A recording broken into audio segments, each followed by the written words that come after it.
Uh,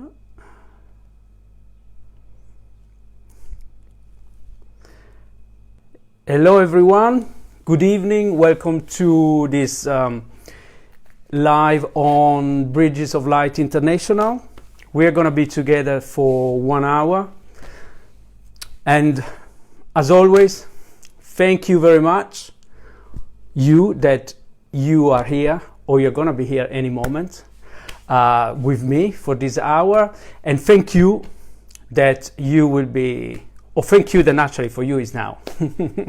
Thank you that you are watching this live whenever you're watching it, later on this evening or later. Hey, hello Wendy, how are you? Great to see you here. And thank you as well to Bridges of Light for giving us all the opportunity to interact, to exchange and to inquire on subjects that can really truly change the quality of our life. This evening we are going to talk about the importance of family and harmony. And the reason why I decided to associate family and harmony is because definitely from my own personal experience, and also from the experience I've had in my life and with people I am dealing with, it's family and harmony. To me, they go hand in hand. And as always, please tell me what you believe about it. I like this to be live, and I really would like us to exchange ideas, comments. So ask me questions and share your experiences. Hello, Clemente. Great to see you here. Yeah, Wendy, how am I? I'm good. Thank you so much. Thank you, Wendy, for asking. Hello, Francesco. Hello, Patrizia. Yes, it's in English, Patrizia. We're going to be talking about this in Italian on Friday evening at 10 o'clock. But today is in English. Yes. Ciao, Valeria. Welcome. Yes, I was saying that family and harmony, I truly believe that they go hand in hand. In other words, if there is not harmony in our family, first, it's really difficult that we can experience harmony outside our family, because our immediate universe, it is our biological family. Having said that, humanity is our family. Everybody is our family. If you really went backwards, like, imagine this. Oh, thank you, Patrizia, for letting me know what you write. Okay, imagine this. Visualize. Hey, ciao Matilde, welcome. Visualize it. This is not a meditation. You don't need to close your eyes to do this. But even with your eyes open, if you want, you can close them. Imagine that. Thank you, Matilde. Thank you. Imagine that behind you, right? There's from your right, there's your father, and to your left, or vice versa. There is actually a logic to this. I think the father goes to the right. So imagine your father is backwards to your right, and your mom is at the back of you to your left. Then imagine that behind them, there's your father's parents, and behind your mother there's your mother's parents, and of course imagine this going on and on and on backwards. So behind your father parents, so your mother, there's their parents, and behind your father there's his parents, and vice versa for your mom. So you could see that from where we are backwards, there's all our ancestors. Okay? Now, for some of you, hello Vanessa, for some of you, there's also some people in front. You would have maybe one or two children in front. and maybe you are a grandmother or grandson or grandfather, so there would be your children in front and the children of your children. So if we could, and imagine now that you are rising above, your essence is rising above you, and you are looking at all this.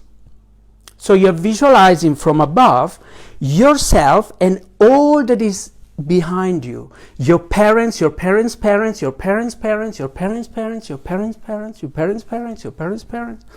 Can you see that we could go backward, and we would get to the very, very, very end, to the origins of life. Now, all of us, of course, if we had to go backwards, we would really realize that we are all brothers and sisters. So this is to say that we are all family. But what happened is that how we relate, how we feel towards our immediate family, which is our mother and our father, predetermines the quality of the relationship, predetermines the quality of every other relationship. Hello, Julia. So, the reason why I like us to consider today, for this hour together, how is the relationship with our parents? And please, if any of you wants to share, of course, you can share only what you want to share, and if you would like to share. But can you let me know, how would you say your relationship with your parent is? Would you say it's harmonious? Would you say it's tumultuous? Would you say it's challenging? Would you say it's improving? Would you say it's getting worse to how it used to be? And then I'll tell you why, or I can tell you now, because maybe nobody wants to write anything. So I'll tell you why I'm asking you these questions. I'm asking you these questions because every other relationship, like I said, is the reflection, the representation, the manifestation of our primary relationship with our parents. And until we have come to peace. Hey May, hello, welcome. I'm looking forward to see what you are gonna let us know. Getting worse. Oh, thank you, Wendy, for telling me that. So, Wendy, your relationship is getting worse. Okay. Now, can you see, Wendy? And I use Wendy. Thank you for giving us something to work on all together. Can you see, Wendy? But all of us now, let's think if there is any kind of similarity between the relationship we have with one or with both our parents and the quality of the relationship that we have with maybe partners we have had, if we don't have any now, some that we have, or maybe with friends or with colleagues, right? And really take a moment to see if there's any similarity in it, if there's any symmetry. Hey Mariella, ciao, welcome. And the reason why I'm asking you is because if you notice that there is something, a challenge or a trait, a personal trait that you may not like in other people, colleagues, friends, lovers, or whatever, if you can see that it is a quality that it's in one of your parents, or maybe both, I would strongly recommend you. I can't do it enough. I can't say strongly enough to have you realize how important this is. I would recommend you to come to peace, to repristinate harmony with your parent or your parents regarding this issue. Now, you don't need to speak to them. There's a way of doing that. But the reason why I say that is because if you can create a truly harmonious relationship in your biological family, you have many more chances to attract, manifest, resonate with others' harmonious relationship. If you try to come to peace, to create harmony regarding, let's say, somebody that you, let's say, hypothetically, okay, somebody at work or your lover or a friend of yours, you would judge him or her as being bossy, let's say. Okay, if that is the characteristic of one of your parents, let's say your father, your mother, or both of them, if you work out the issue with the person outside the family, and you don't work out the issue and really come to terms with the bossiness that you perceive, that we perceive in our mother, our father, or both of them, it's more likely that we are going to meet again somebody else with that personal trait. We will meet other bossy people. If we, and this is, I know it's easier said than done, like many things that we talk about here, but if we manage to come to terms with the bossiness we perceive in our family member, we have many more chances of not resonating, manifesting, attracting bossy people from now on. And even if we attract them, they won't bother us, not even near as much as they do now. But let's see why this is. This is because until and unless we come to term, and what I mean by coming to term is to acknowledge first, literally acknowledge that yes, my mom or my dad or both of them, they have this personal trait, but that's only a part of the work. Then what do? We also, at the same time, we do something that we cannot do with anybody else in our life. We come to term with, but we simply acknowledge because it's truth, hey, ciao Enza. We come to term with the fact that as much as we don't like it, and you're talking to somebody that had to work a lot about what I'm talking to you about, what I'm telling you. I have to work a lot about issues I had with my parents, especially with my father, since I lost my mom when I was 25. Having said that, even after her death, I had issues in my head and in my heart that I have to work through. But going back to what I really want to express before I forget, because then I get on a train and I forget what I was going to say, is that for as much as we may not like their personal traits, a truth is that we are them. I repeat it. We are 50% biologically our mom and 50% our dad, and there is no escape. We are their product, that we like it or not. I repeat, that it's essential. Until and unless we realize that we are them, they had us and there's no escape from it. So it's important to say yes to how they are. Hey, lo Simona. Yes to how they are, yes to how we are, and also, if we can, to say thank you, but truly thank you from the heart for giving us life. They gave us the biggest, most precious gift we could have ever had. But so every time, okay, it's judging somebody. It's never really, it's never a productive way of behaving, even just psychically, even just if we don't verbalize it. But judging our parents, it's so destructive, because we are very much judging ourselves, our very essence, because we literally are them. We are their blood. We have their DNA. We are them. I hope I was clear enough in this. So if there's a characteristic, a personal trait that you don't like in others, and it is in one of your parents, my advice is work it out with your parent or parents, okay? And then watch this space, see what happens. It's a supposition, of course. It's a very big generalization, but you may find that the person that was pushing your buttons doesn't push your button anymore.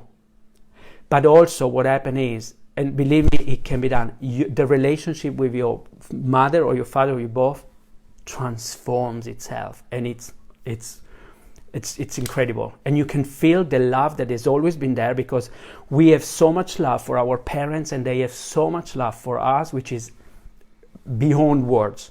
It really is. That is why we, maybe if we have time we get into it, there is what is called blind love, that they feel for us and we feel for them, and that is why all the confusion arises until and unless we become adults and the generators the generators of our autonomous life.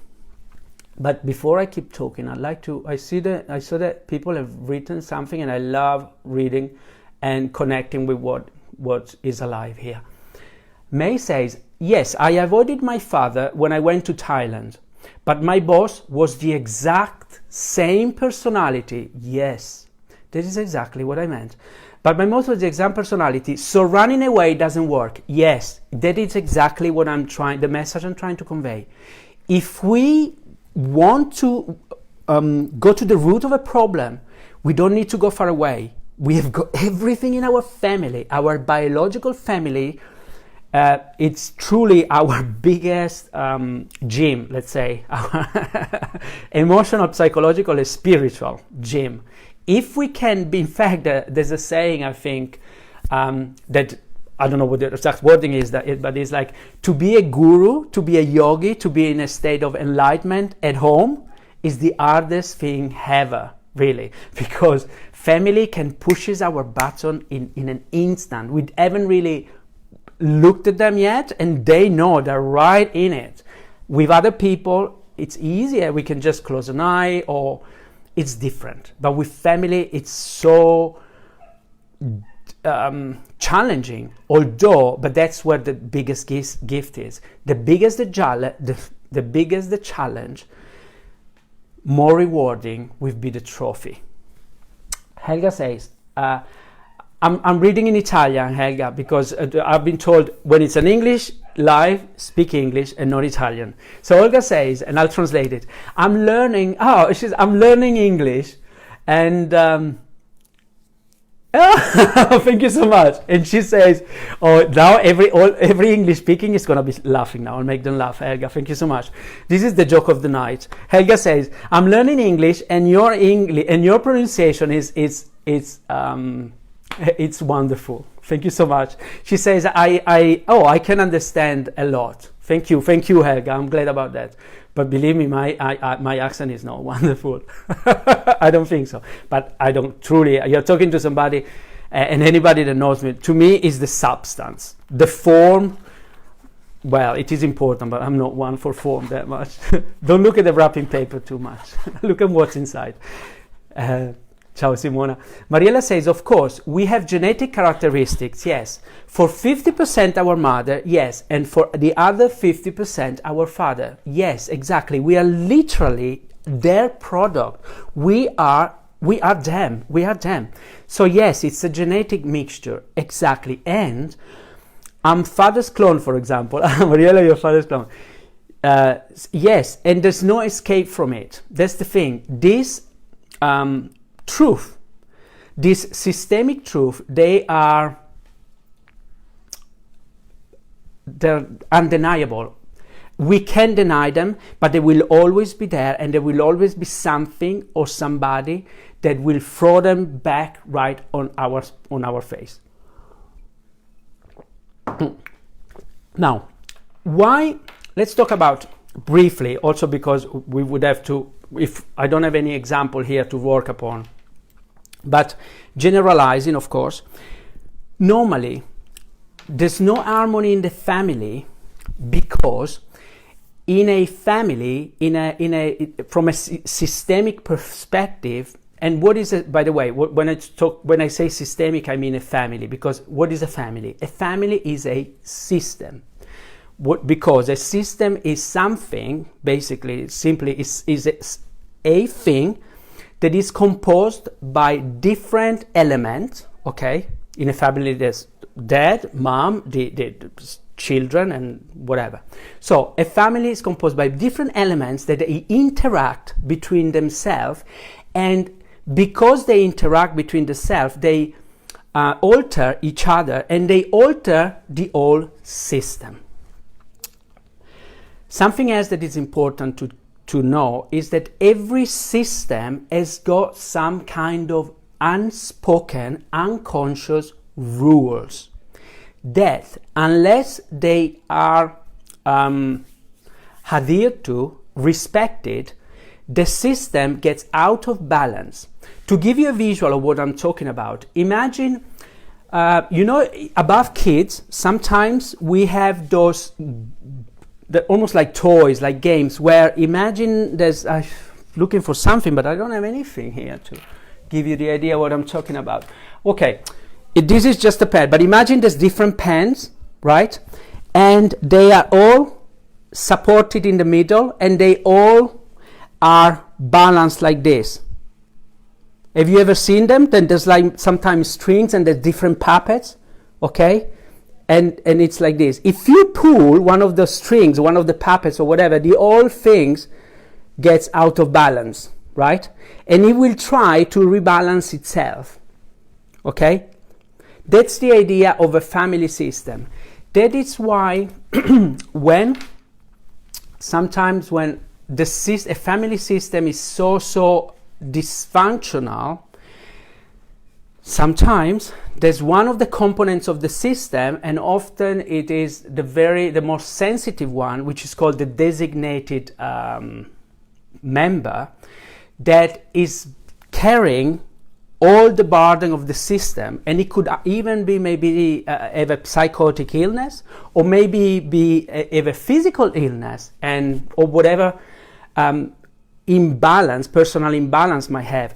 And if we look at it from a systemic point of view, we can maybe understand what is the dynamic, the order that is not being respected in the system. And when we find out that and we repristinate orders, often that person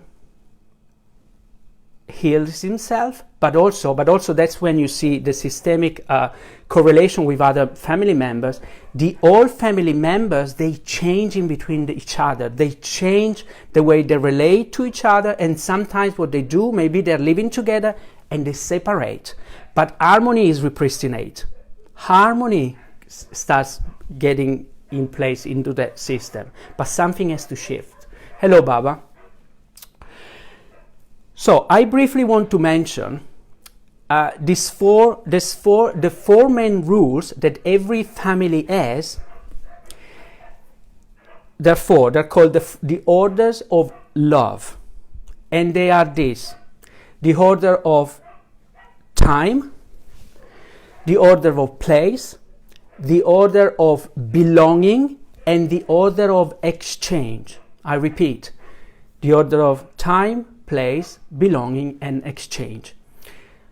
Okay, to put it very simplistically and synthetically, sometimes there's no harmony in a family and the children are not accepting their parents, or vice versa, is because somebody in the system is not respecting one of the order, or maybe all of them.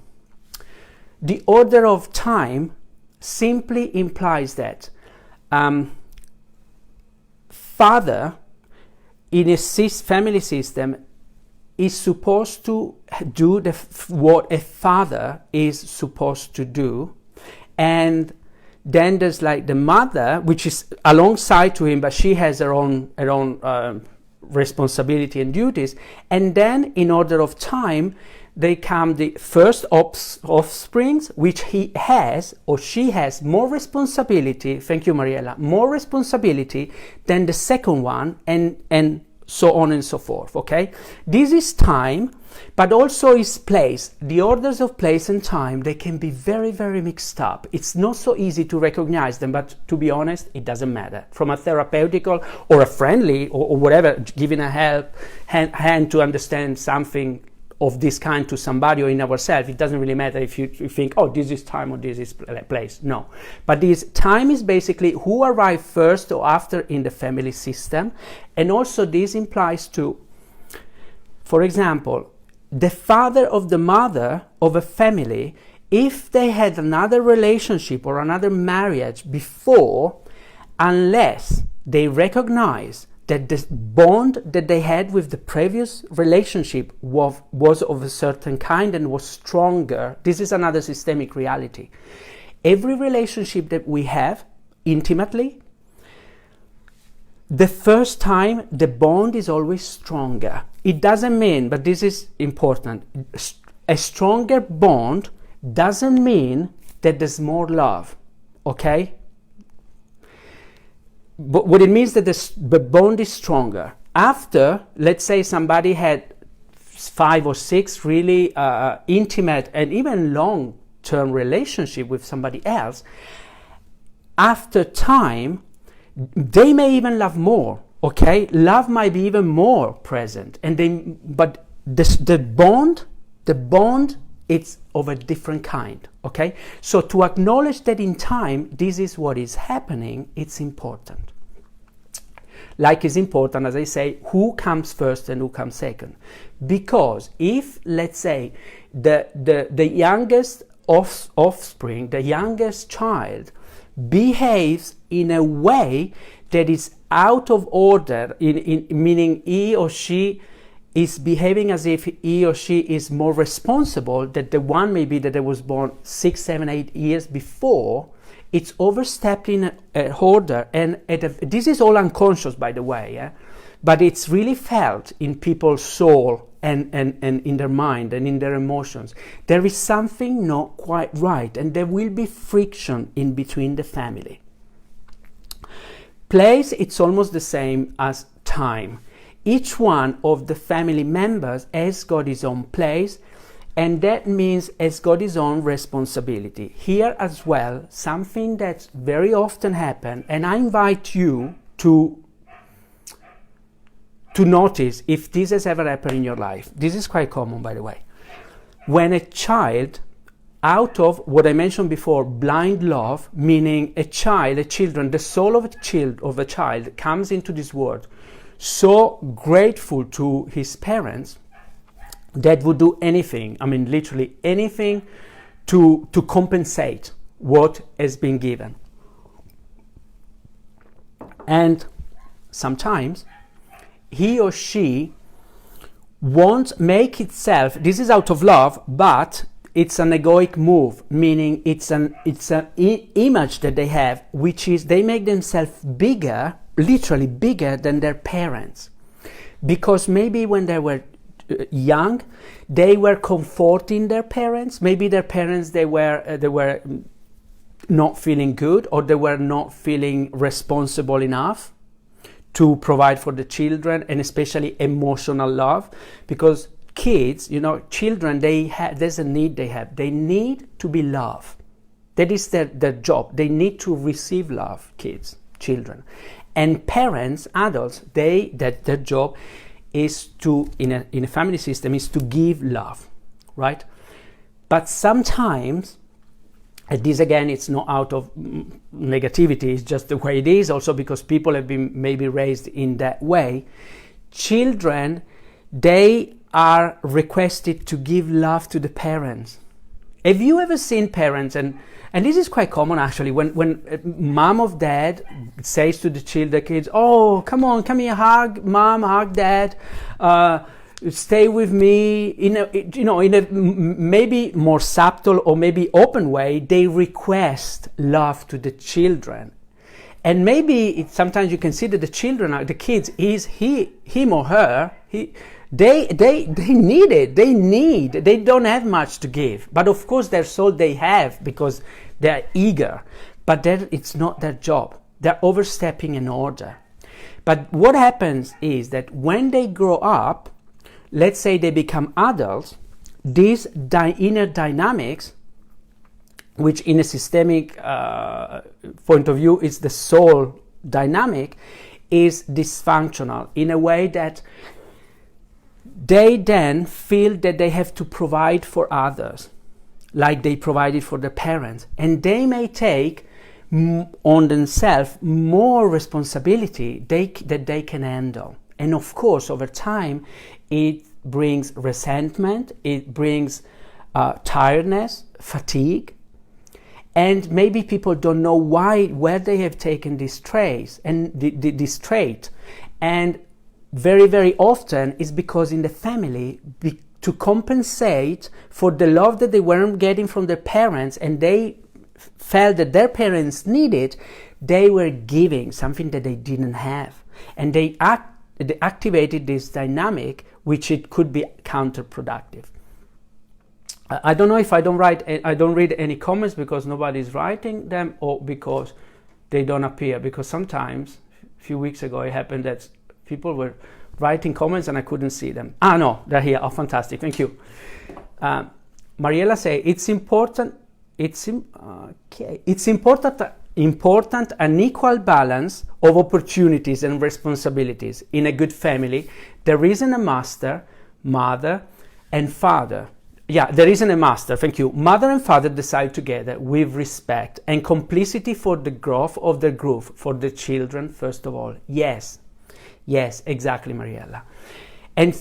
But what happens sometimes is that there isn't this collaboration, this collaborative teamwork from mother and father is not there.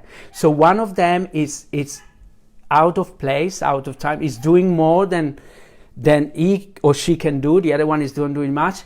And the children, they may even try to compensate. And if they do, of course, the whole system gets out of balance. When they say, Luca, this is amazing, truth. Wow, thank you so much. Oh, I'm glad you find it useful. Thank you, Wendy.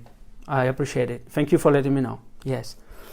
So yes, that's time and that's place. Often something goes wrong. Yes, Mariella, yes, exactly. But easy in family. I mean, nobody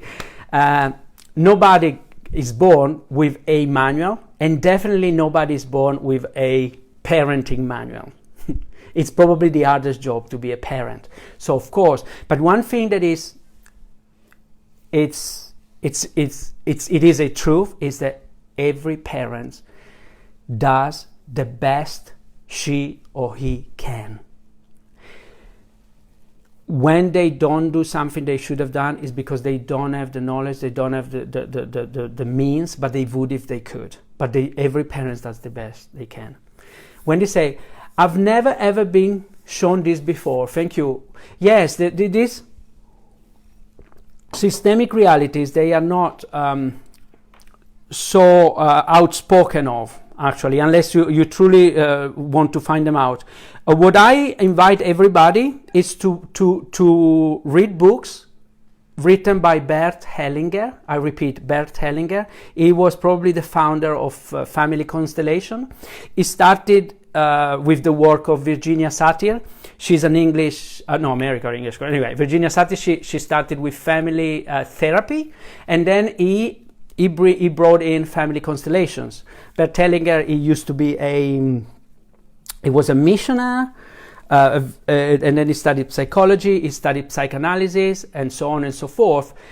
And what is the difference between any other therapy which is, by the way, is quite similar to metaphysical counseling, because he brings family constellations, is bringing in the equation what is called the knowing field, which is, you could call it universal intelligence, which is the organizing principle of life.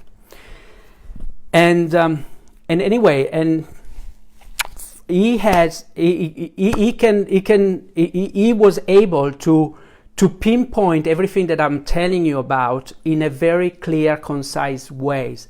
And he talks, by the way, the next session, the next live we do, it's about conscience, which is It's very direct, very connected to what we are talking about now, because it's important to know that we have a personal conscience, a family conscience, and universal conscience, and every conscience belongs to a system. So when we know what are the rules of our conscience, the family conscience, and maybe our social or universal conscience, then we can understand why sometimes we feel at ease, why sometimes we feel guilty. It's fascinating and very, very useful.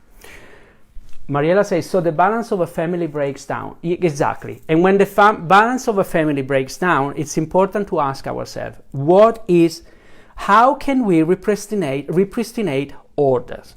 So let me just talk to you briefly about the next two orders, and then we go more, if we can, into what we can do to repristinate balance. Having said that, each one of us has got his own story, his own family dynamic, so it's not possible to overgeneralize. But there are certain dynamics which they are common to everybody. Hello, Luca. Welcome. Great. Ciao. Another order is the order of belonging. Right. Some people, and again, we do it unconsciously because we don't want to face the hurt. We don't want to face the challenge. So hey, ciao, Stefania. Great seeing you here. Ciao, Bella. What do we do? Because we don't want to face the challenge and the hurt that our family bond and entanglement. By the way, when we suffer in family, is also something else that needs to be considered, is that because there is an entanglement. And what is an entanglement? It's an unhealthy bond. It's something that we are entangled with.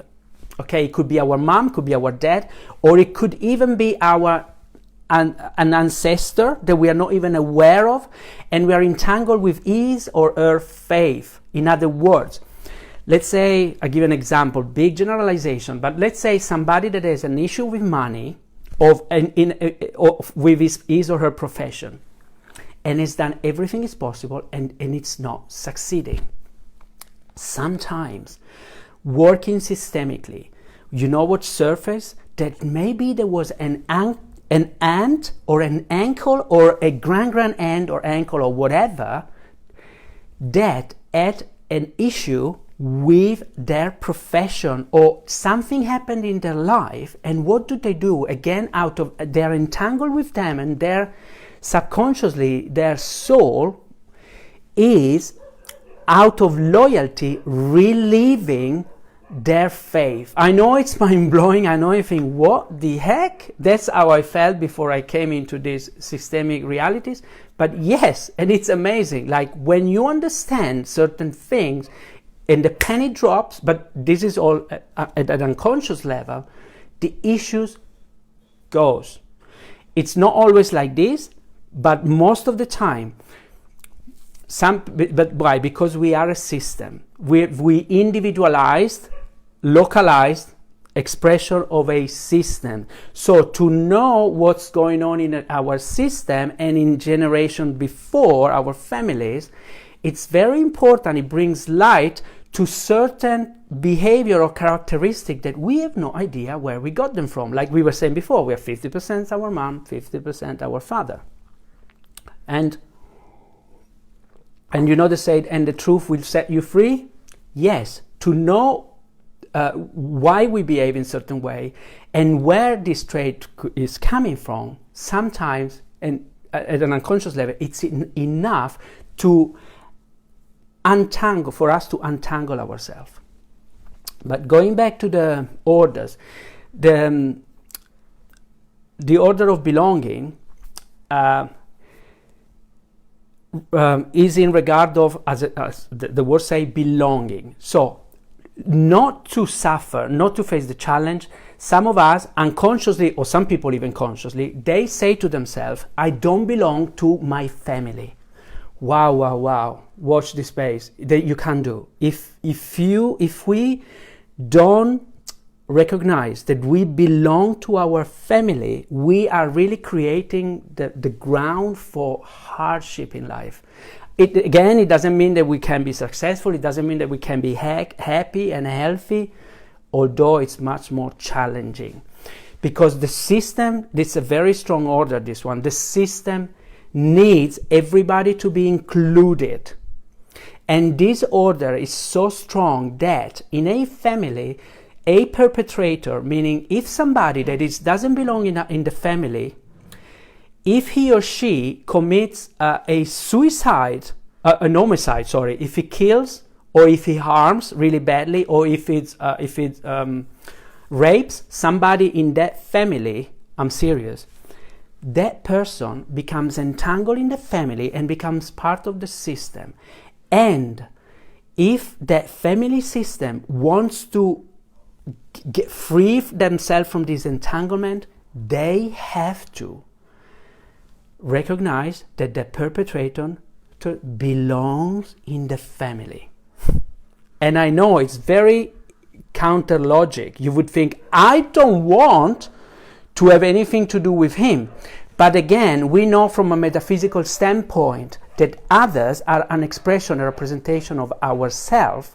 So if something in us resonated so much in somebody else to do whatever and to connect with us and to glue himself or herself at that level, it's very important to understand that it belongs to us. And one of the practices is simply to say yes to everything that's happening, and yes, you belong to me. And first and foremost, this bowing down literally, symbolically, but also with humility to our dad and mom, and say, I belong to you, you belong to me. It's so important. It's so important at the subconscious level. Our soul is eager for it. Erica says, until the 7th generation. Thank you. Yes, 7th generation behind, they're affecting our life now. Yes, it is like that. Yes, until the 7th generation. Yes, and Mariella says true. Yes, it is true. So belonging is a very, very, very fundamental order in a family system. So we could, but it's an illusion to think we don't belong, or that he or she doesn't belong. Or my mother doesn't belong in my family, or my father or my brother. Oh my gosh, they do. And until we acknowledge that and say, yes, you belong, until then we are asking for trouble. If we do, believe me, it's magic. We're going into a realm that it is considered still to be magic because they're really so simple but so powerful truth, and they have to be done with humility. Let's say when we realize that we overstep the order of time, any order of belonging, and we know that we can repristinate this order by saying, yes, I am the children, and you are who gave me life. I have my responsibility, and I leave you yours, and I honor all you've done with me. We repristinate it so much. Say to yourself, to your parents, you don't need to tell them right, in front of them, and also saying to your parents, I belong to you, you belong to me, we belong. Very powerful, very powerful. And the last order is exchange. Exchange. A system is based on exchange. Every component of the system, it's always exchanging. But what happens? Again, it happens all the time, and we do it unconsciously. Something happens between somebody in our family, with somebody in our family, and we stop communicating, so we don't exchange. We don't exchange emotions. Maybe we don't exchange favor. We don't exchange anything. It's like cutting our veins. It's like blood cannot circulate in our body because we are our family. It's our body, and given time, we suffer. Of course, they suffer. All of us suffer. The order of exchange also implies that it's about giving and taking. In other words, but between parents and children, there will always be a imbalance. Yes, a un dislivello, oh my gosh, a discrepancy, okay, in the sense that normally parents are giving more than the children will ever be able to give, and that's okay. That's one of the systemic rule of families. Parents give to the children, and children then they may give back, but if they give back, again, this is important. Children, they may give back when they're adults. If they keep giving back because when they were kids they overstepped one of the order, meaning they felt responsible, so they did it out of love, but then when they become adults that becomes an egoic act, meaning this responsibility makes us feel good, better in the eyes of our mom or our dad, so we think they are inferior, but also we project that with other people, the kind of arrogance. So what do? We honor the fact that I am your child, you are my parents, my mom, and you gave me love, and I am humble for that and grateful. So we come in contact with our humility, which is one of the biggest assets to bring harmony in a family. It's humility. This word is it's one of the cornerstone in systemic relationship, because most of the time we get out of the balance in a system when unconsciously or consciously we forget how to be in a state of humility. But being in a state of humility, it means being very, very aware, and means being really wise. Because in the grand scheme of things, we really literally just are one part in this very, very complex system. And the wheel spins anyway. We don't need to do much. We need to recognize what is, do whatever is our responsibility, but it's important that we leave our responsibility to others, which, by the way, it makes our life much easier.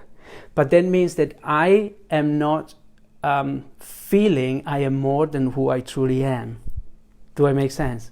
And that takes humility, to know that that's your responsibility, that's your destiny, and I have my destiny, and I am living my destiny, and you live your destiny. Thank you, Mariella. This comment is perfect. The respect of each other's rules. Yes, Mariella. But it becomes tricky and difficult and challenging. You know why? Because when we were raised, and habitually we were taking more responsibility. Again, this is important, out of blind love, because we wanted to love, we wanted to help our family. We wanted our parents to be happy. And maybe they weren't happy, so we started to do things for them that it was not our role to do. But what happened then in life when we become adults, we keep doing that and we feel guilty. This is when conscience comes into place, that we will talk about it on Saturday evening. We feel guilty even when other people are not feeling happy. But if other people's unhappiness doesn't depend on us, there is nothing, and I repeat, nothing we can do.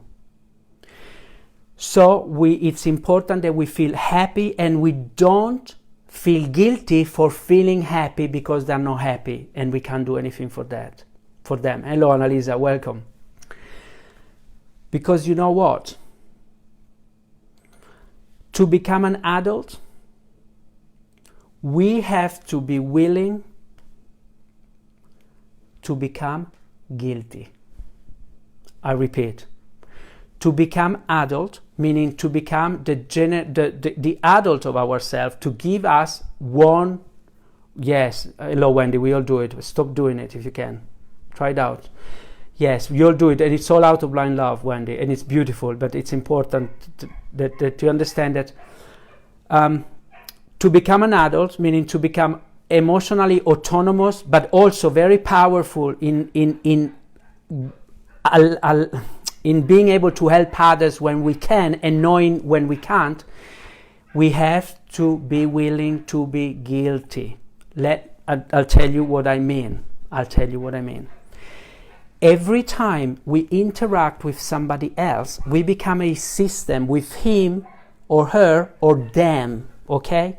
And what happens is that they may expect us to do something for them. Now, then there's the conflict inside. We have to know what is our own conscience about something, meaning, how do I feel about this? Do I feel that I am willing and able, and I want to, for whatever reason, I might not feel like, of helping them, yes or not? Now, they want us to help them, but we don't want to help them. I mean, but we may prefer not to do it. Now, this is the choice, this is the conflict, and there's not one better or worse, but if we go down one road, there's consequences. If we go down the road of pleasing them, of doing what they want, right, taking responsibility for their happiness, and then maybe because we had to take responsibility in our own family, and that brings resentment with our family. That's why it's important, if you see this dynamic, it's normal, it's organic, that you recognize the primary emotion and feeling, sugar, I'm really pissed off with my mother or my father or both of them because I had to behave in a way that I wasn't able to, but I did it out of love. So that's important. But what happens is, when we are adults, if we do what they want, we feel innocence, and there's no child that wants to feel guilty. Every children is innocent. That's a child, it's the essence of innocence. But when we become adults, we have to be able to face to be guilty. What does it mean? It means that if somebody expects something from me, the moment I say no, I am honoring my own conscience, I'm honoring what I feel to do, I'm honoring the rules of my inner system, it means that yes, and it's important to know, to recognize, because we can't overstep this emotion.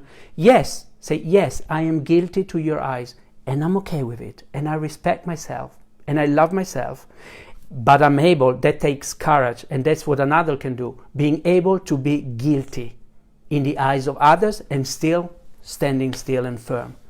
There's no escaping living properly unless we have to do that, we want to do that. I mean, like living autonomously and becoming an adult. Do I make sense? I hope. Mariella say, our personal growth depends on the consciousness of our abilities, of our capabilities. Yes, exactly, Mariella. Yes. It's not easy. It is not easy. Sometimes it's the hardest thing ever, because again, for this dynamic, out of blind love, we would like to save the world. We would love to see everybody happy. But the truth is, it's impossible. So, if we really want to grow, we have to be, yes, thank you, Wendy, for letting me know. We have to come to peace with the fact that I can be happy and somebody else, maybe very close to me, is not happy. And that's okay. And that's okay. Hello, Danielina. Hello, ciao. That doesn't mean we're cold-hearted. No, that doesn't mean we don't want to help them. No, that means we do what we feel like doing, we do what we can do it, but if we have a little bit of sensitivity and we use our intuition and instinct, you can tell if somebody is asking something of you that you can do, and they will be grateful and done with what you give them, if you give them from the heart and whatever. But you can tell if it's one of their dynamic, if you will be becoming the actor of one of their scripts, which they're not really healthy. And when you see that, my advice is stay clear, keep clear. Face the fact that yes, you will be guilty to their eyes, but you will have honored your own truth, and that will make you strong, but also that will allow you to love them as well, because you honored yourself and you honored them. You are telling them directly or indirectly. You don't need to tell them anything if you don't want to, and why would you anyway? They don't know what's happening. But you tell them, I am not taking part in a unhealthy, dysfunctional dynamic. I know now that I want to live healthily. I know now that I want to honor my own truth. And by honoring your own truth, you're shining your light and you are giving them the opportunity to look at what is going on and to understand if they want to keep on behaving like that with you or not. But since you became guilty, they may not come to you anymore. And you know what? That's a great thing, because you created, you transmuted this kind of dynamic, and you created a space where somebody else with a healthy dynamic can come into your space. Hey, okay, let me see. Let me read everything. Mariella says, love ourselves to create good relationships. Yes, exactly, Mariella. Love begins at home. The first system that it's important to honor is our own inner system. Then when we love ourselves, when we have boundaries for a healthy life are fundamental.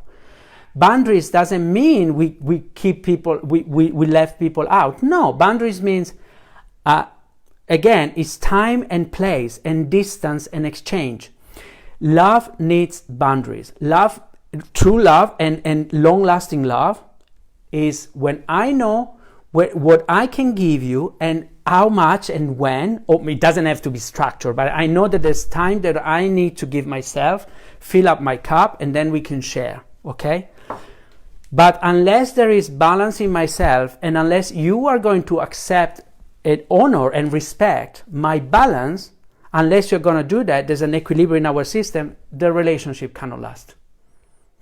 But it can only last if we are clear with what our boundaries are first. Otherwise, if we don't clear up our boundaries in ourselves, of course it's going to be a mess. It cannot be otherwise, because maybe the other person doesn't know what their boundaries is. So you can imagine, I don't know mine, they don't know them. Oh my gosh. Anyway, it is easier said than done sometimes, but it can be done, trust me, and it's well worth the effort.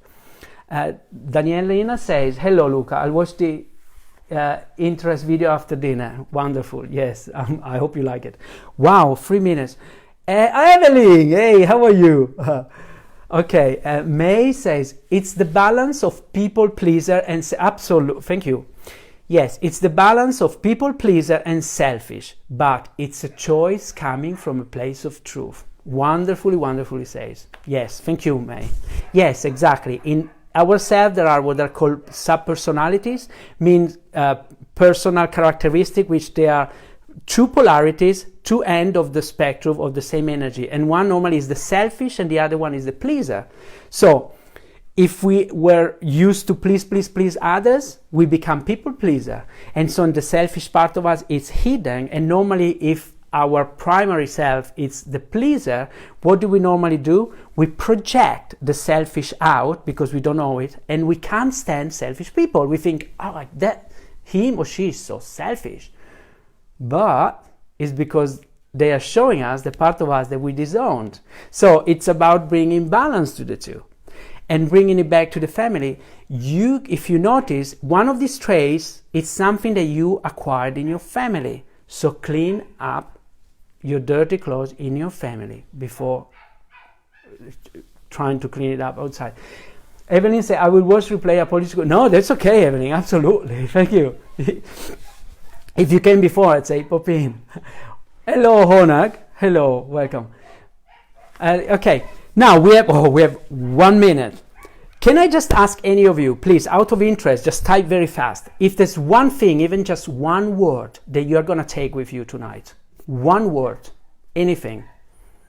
What is it that you like, you're going to reflect upon, you learn, or you shared, or whatever? One word about tonight. Or a sentence.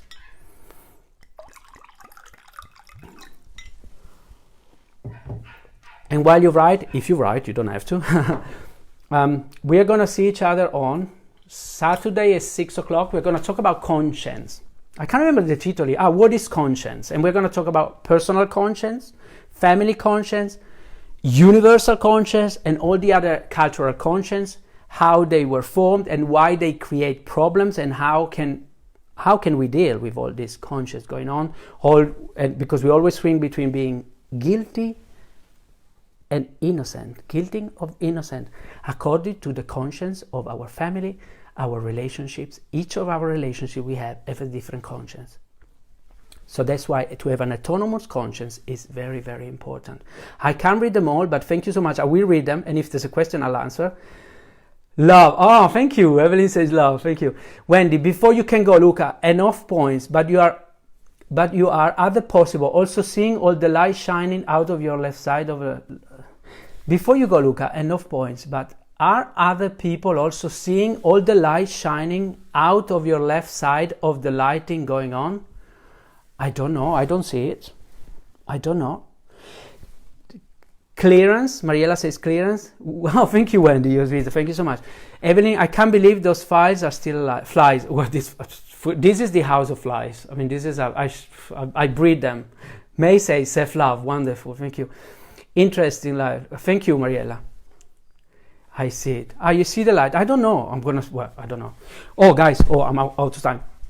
I love you very, very much. I'll see you very soon. Ciao. Ciao. Okay, how do I do this?